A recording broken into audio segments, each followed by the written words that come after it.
trailhead. Just a little bit before 10 o'clock in the morning. Beautiful, beautiful day. So look at this. Nice blue sky, green trees. I'm going to try to summit Jones Mountain, maybe Jones Mountain North, depending on how ambitious I get. But should hold. If I get done in time, I might try to go back to the Hartenstein Lake Browns Pass area and see if we can't maybe summit a couple of those almost 13er, but the 12ers, just shy of 13. But once again, my favorite mountain right behind me, Turner Peak. Gorgeous day. Looking forward to it. See you guys on the trail.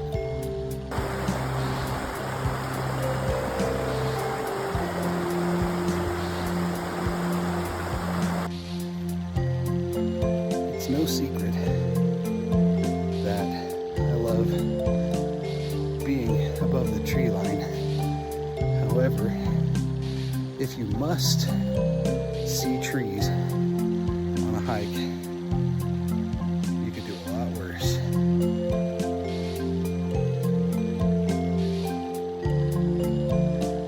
Growing up in Boulder, you could almost always smell the scent of the pines in the Rockies. Or maybe it was because we had a pine right in our front yard. Who knows? But I love the smell of a Christmas tree year round. It's pretty awesome. And the trees out here, of course, nothing like the redwoods in California or anything, but really beautiful in their own right for sure. Very beautiful in their own right. So, happy trails, y'all. Alright. So, just a little ways in, maybe a tenth to 2/10 of a mile in, you come across your first boulder field. It's really not that bad. So if you're not a scrambler or don't love scrambling, this still is not in any way, shape, or form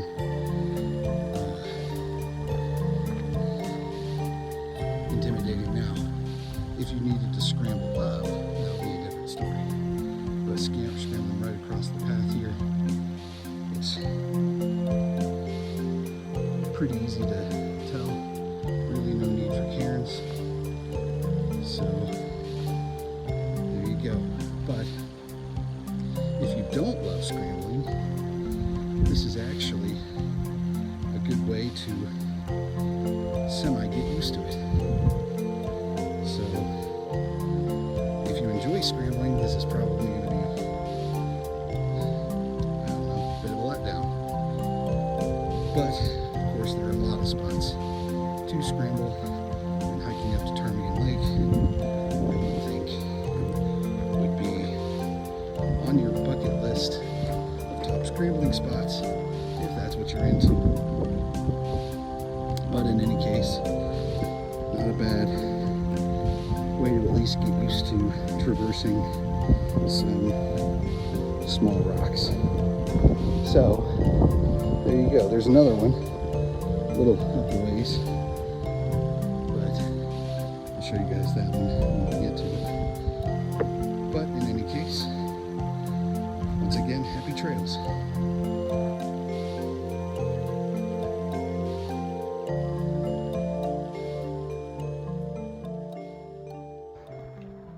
While we're going along here, let's talk about some smart things to do while hiking and some things not to do while hiking.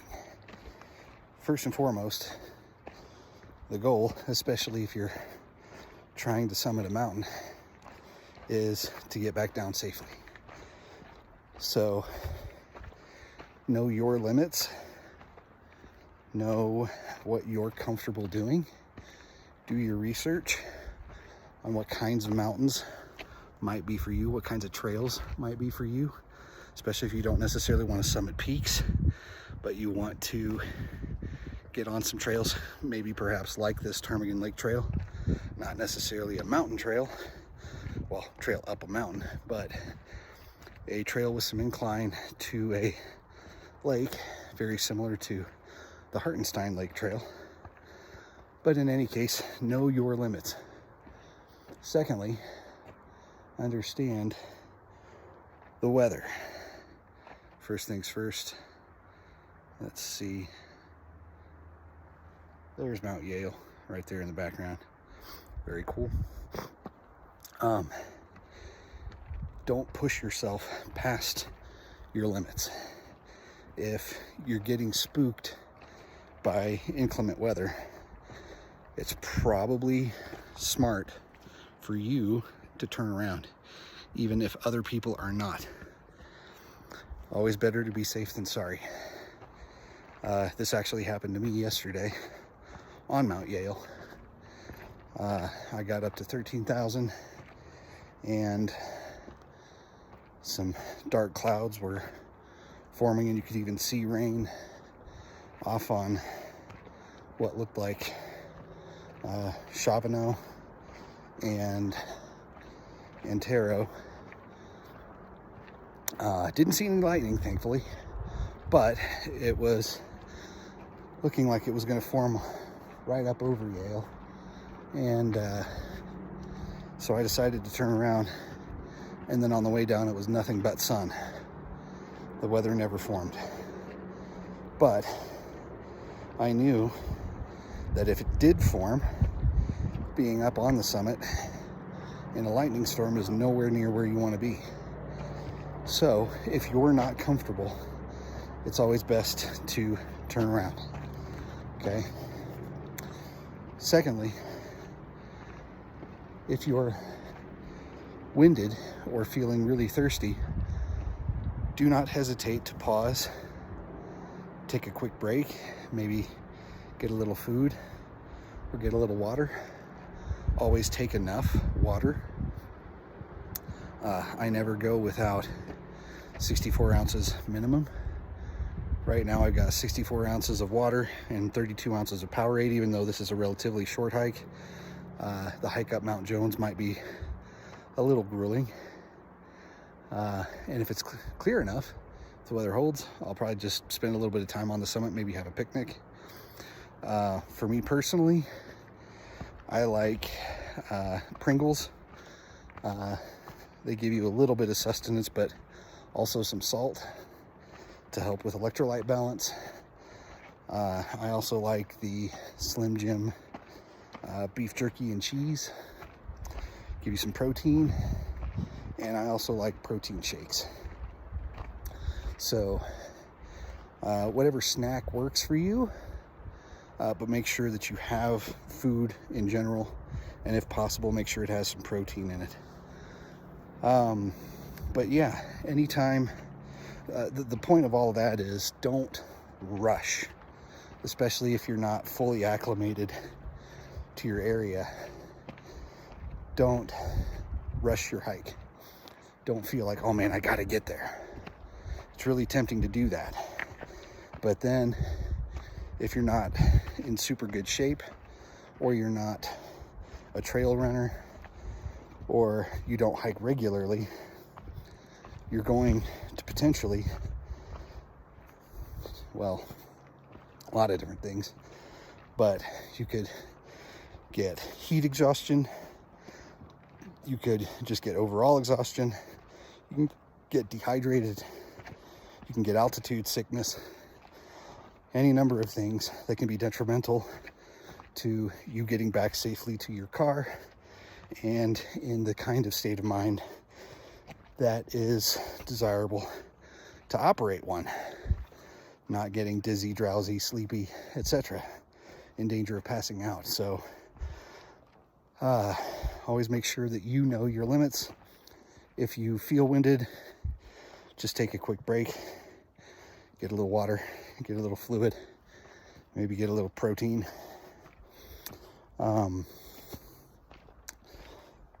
gear. You always want sun protection. So I don't have sunscreen on me today, but I do have my long sleeve hood. So I will have general protection from the sun. I also have gloves. I also have a hat. It's desirable to get sunscreen if you can.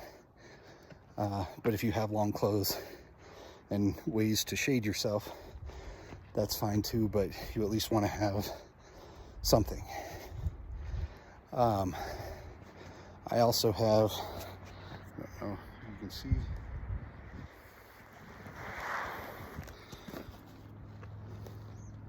got my radio, got a knife,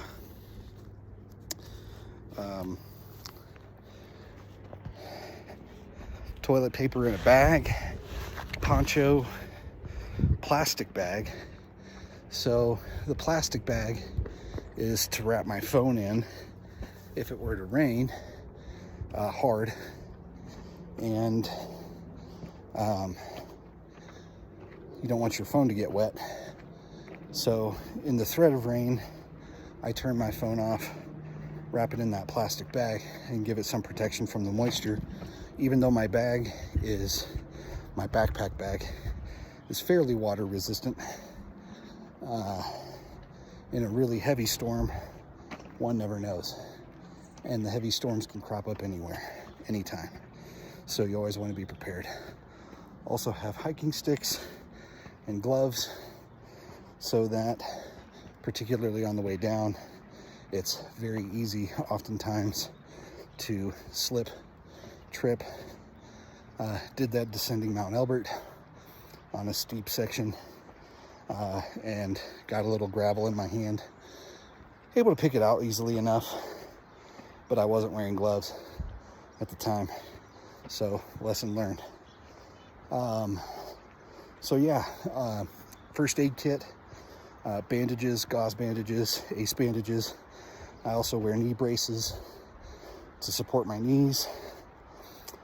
Before you start your hiking, make sure that you stretch.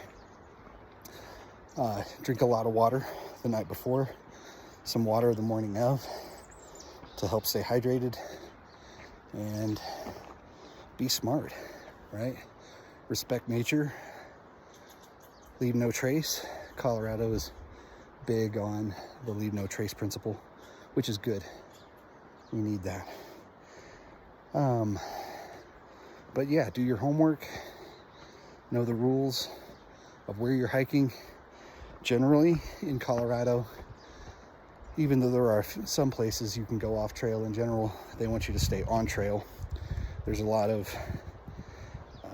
plant species that would be in danger of being destroyed if people just walked willy-nilly off the trails.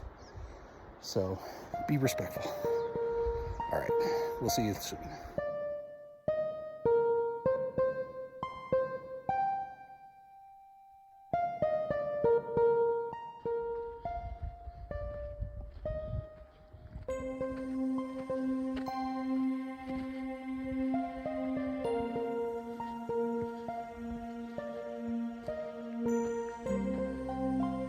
So here's the second boulder field. Again, the trail is pretty much well marked, so no need to fear any dangerous scrambling. So we're about half a mile in, and still the views not bad. There's my gale. Let's see if we can so there we go. There you are. That is becoming one of my nemesis. I've tried it twice now. Didn't summon either time, but both of them were really late starts. And like I said yesterday, the inclement weather was just enough, and I'd already been 4.5 hours into the hike, and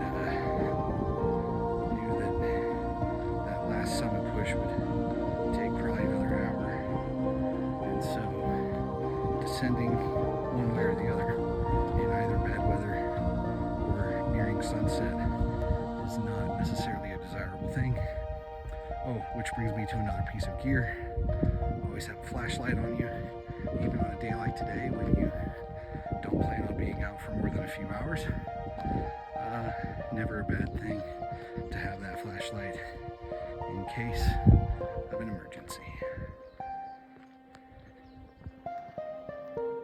So right at 0.8 miles into the hike, we hit 11,000 feet in elevation. So we've risen a couple hundred feet. Not too bad. Really, the grade isn't bad. So, yeah. I would recommend this trail for people who want to experience a true mountain hike, or at least a hike in the mountains, but don't necessarily want to climb a mountain, but want to get a flavor for what the grades can be. So pretty good one for that. One thing I forgot to mention is shoes. So let's talk about shoes for a minute. It's not advisable to wear plain old tennis shoes. On trails like this you can. For trails up mountains, definitely not advisable. But really, you want some sort of trail shoe, whether it be a sneaker, trail runner sneaker, or a hiking boot. You want something that's comfortable, but rugged and durable. And you also want to wear thick socks, sometimes maybe even 2 pair of socks if you don't have one really thick pair. And this will help against blistering. You want your shoe to fit fairly snugly, but not so tight that it constricts your toes. But you don't want your foot sliding around either. So you want something that fits really well. And when you have thick socks on, your feet aren't sliding around in your shoe, rubbing around and getting blisters on either your toes, your ball of your foot, or your heel. So do be aware of the shoe. It's for views like that we come to the mountains.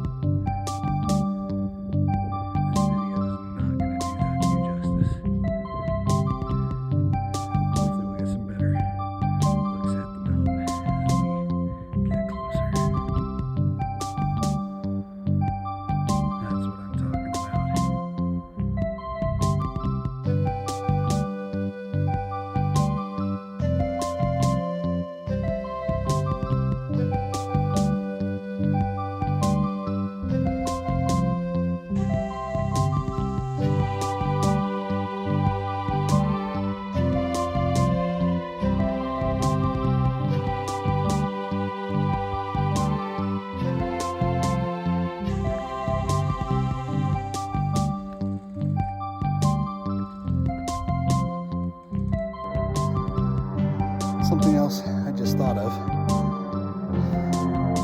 Just ran into a gentleman coming down, and in our passing pleasantries, it reminded me of something else. If you can, it's never a bad thing to carry with you extra ace bandages, knee braces, etc. I forgot mine today, but I try to carry at least one extra pair of knee braces. Not for me, but for people who don't realize how grueling even a hike like this can be on your knees if you're not used to hiking like this. When I was on Quandary Peak, coming down, came across a group, and one of the gentlemen was very heavy set, and he was in excruciating pain, and he'd blown out one knee, and his two companions were trying to help him hobble down the mountain, and I did not have a radio nor extra ace bandages or knee braces, and we said that when we got down to the mountain and got reception, we'd call emergency services. And the gentleman that I fell in with, I wasn't necessarily hiking with him in his group, but we just ended up hiking down together and started talking and got to know each other. And his brother-in-law was a regular hiker who would compete in the hiking race up Pikes Peak, very experienced, but he wasn't with us. He was picking them up in the van. So he said that when he got to his brother-in-law, he'd have his brother-in-law phone in that this gentleman needed assistance. Shortly after we left the heavy-set gentleman and his group, we heard a loud pop and then a scream of anguish. He'd blown out his other knee. Maybe even tore something, like an ACL or an MCL. No clue. All I know is it sounded horrific. And there was nothing we could do. We didn't have cell reception. We didn't have our first aid kits. Didn't have extra ace bandages. Didn't have extra knee braces. So, if you can, always travel extra prepared, because you never know, even on a simple hike, if someone twists an ankle, twists a knee, they might need assistance. And it was after that hike that I got my radios. I use the Rocky Talkie brand, and thank you. They're a relatively robust brand of radio that has a 25-mile range, and Colorado has free alpine rescue. So if you are stranded and can phone in for help, if you have service on your cell phone, call 911. If not, use your radio, scan the channels for emergency services. Tell them where you are. Which brings me to another point, GPS. It's never a bad thing to travel with a GPS app. I use the Gaia GPS, and it gives you your elevation and GPS coordinates, and it also has a lot of the trails marked. So if you're on a hike and you get off trail, if it's one of the trails that Gaia has built in, it can help you get back on trail. So that way you can get back on trail, and if you need emergency services, you can tell them exactly where you are and they know where to find you, which makes rescue time much, much faster. So, unfortunate story that sometimes you have to experience something not so great to learn what to do. But such is the case with some of these things. So, once again, always be prepared and be over prepared. All right, we'll see you guys later.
It's windy. It's starting to cloud up a little bit. I don't know if I will do Jones today, but I did want you guys to see the trail. The lake should be opening up to my right. And now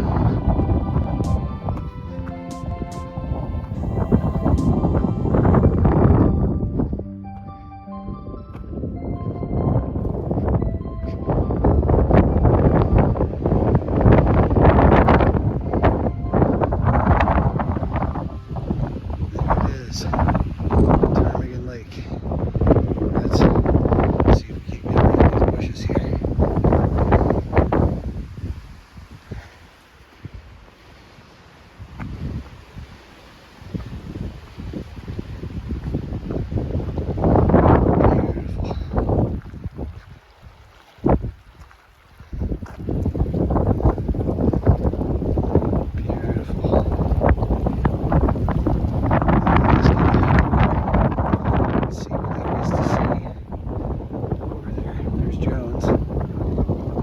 Try to do if the clouds cooperate. We'll see. But boy, it's windy. I'll check you guys later.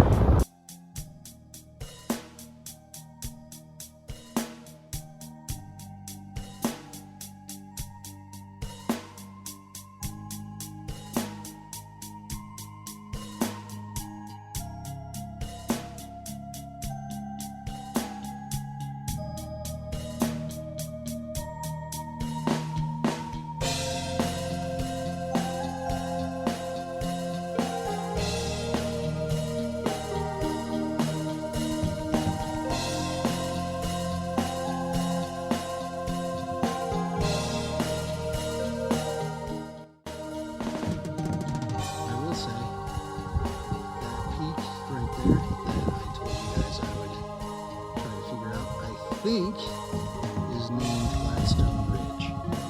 Now that may be the entire stretch from there to over there, but at least Gladstone Ridge is the name of something over there. Alright, I'll see you guys at the bottom.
Well, we are nearing the end of the trail.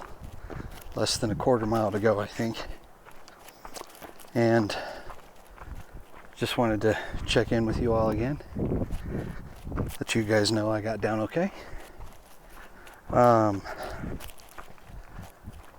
Some random thoughts. The title of my hiking videos, An Astronomer Goes Hiking, just kind of a whim. because I didn't know what else to say, didn't know what else to call it. But for the record, I am an astronomer.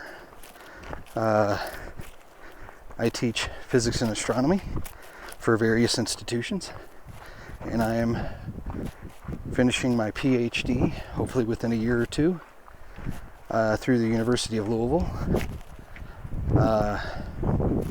And my specialty is stellar physics, so the physics of stars.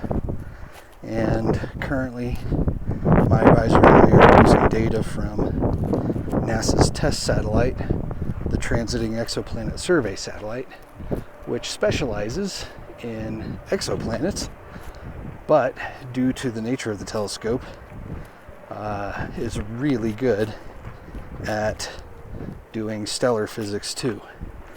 And so we are utilizing that instrument, and we'll be doing some ground-based follow-up with observatories in Louisville and Arizona and Australia, which is really cool.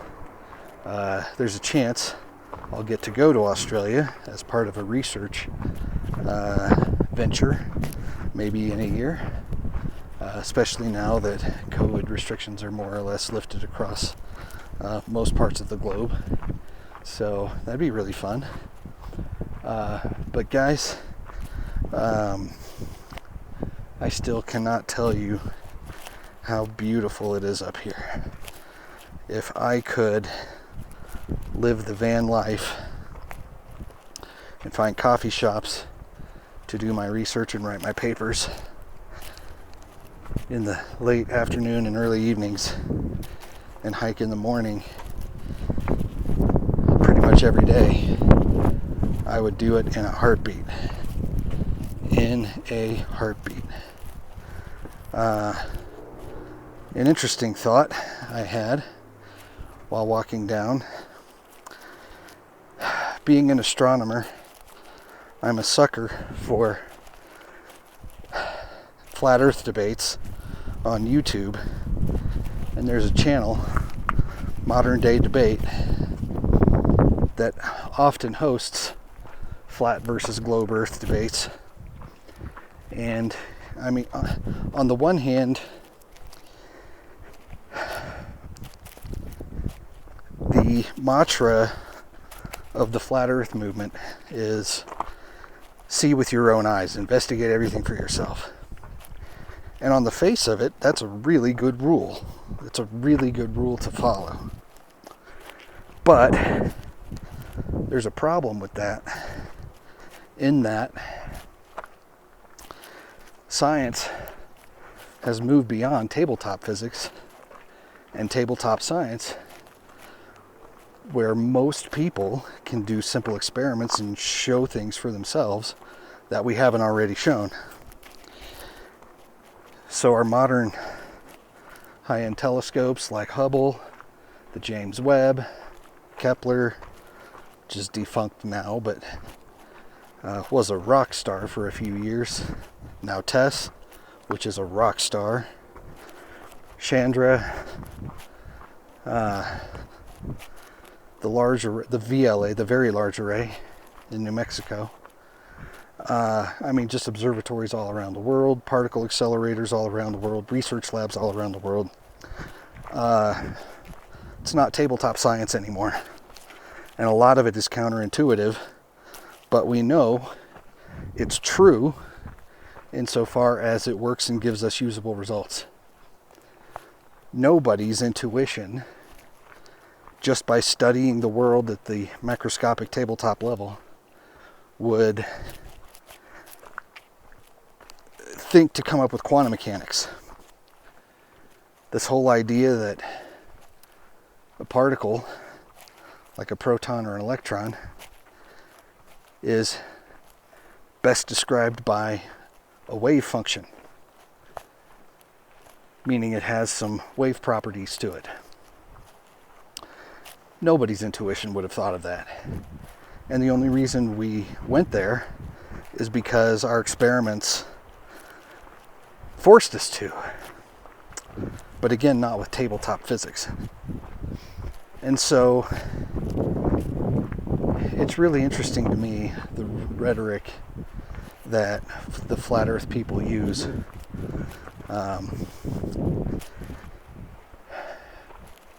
In the words of a prominent physicist, flat earth is bad science but not stupid. I will have to concede the premise or the notion that you should believe best what you can see and prove with your own eyes. The problem with flat earth is that they choose what evidence to pick or what evidence to evaluate. And that is antithetical to science, and that's ultimately why it's not good science. I remember being on Pikes Peak last year, and with binoculars you can see into the Sawatch Range, including the collegiates, which line the eastern part of the south end of the Sawatch Range. Princeton, Chavano, Yale, Harvard, Columbia, that whole crew. And I remember distinctly having to look down through my binoculars. I had to tilt them down. Pikes Peak is not significantly taller than Princeton or Yale, and it's smaller than Harvard. So, I ask, if anybody watching this video has flat earth tendencies, here's a few experiments you can do. Number one, and I haven't heard a rebuttal to this, but you have to explain why the North Star is not visible from the southern hemisphere. On the most prominent flat earth model, it ought to be. And I would presume that the retort is refraction. The light refracts somehow, but unfortunately for the flat earth people, refraction doesn't work like that. That's their common excuse for why you can see sunsets on the flat earth, is refraction. But they have to get light bending the wrong way from what Snell's law predicts. And Snell's law is a very well verified and tested law, and we have no reason to think it's wrong. So I don't know. If anybody wants to do an experiment, go up to Pikes Peak and take a small telescope with you and find Mount Harvard in the telescope and note at what elevation you have to lower, how many degrees below the horizontal you have to lower your telescope to center Mount Harvard in your telescope. I haven't run the numbers yet because I haven't done that explicit experiment, but I won't be shocked if when I do, the numbers exactly agree with the globe model, which surprisingly it should. So, let me bring you guys. I'm gonna look at this creek. This is beautiful. Just gorgeous. What a beautiful day. I didn't summit Mount Jones, or Jones Mountain, rather. Part of the problem is I tend to get late starts for various reasons. Some in my control and some out. So I just need to do better about getting away earlier. But with Jones Mountain, the approach from the Ptarmigan Lake side is facing due west, just about. And so you can't see the clouds that are coming over the mountain. Like you can't see what's behind them. You can't see how nasty they are. So if you have a really, really dark cloud coming over the mountain, it's really easy to get spooked.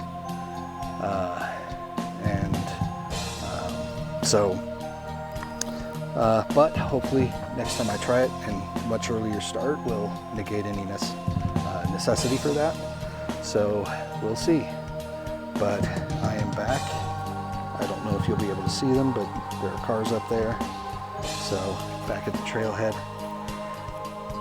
Even though I didn't summit, still a really fun day. The lake is gorgeous. The views are gorgeous. And Jones Mountain is as I suspected. It's a very doable mountain.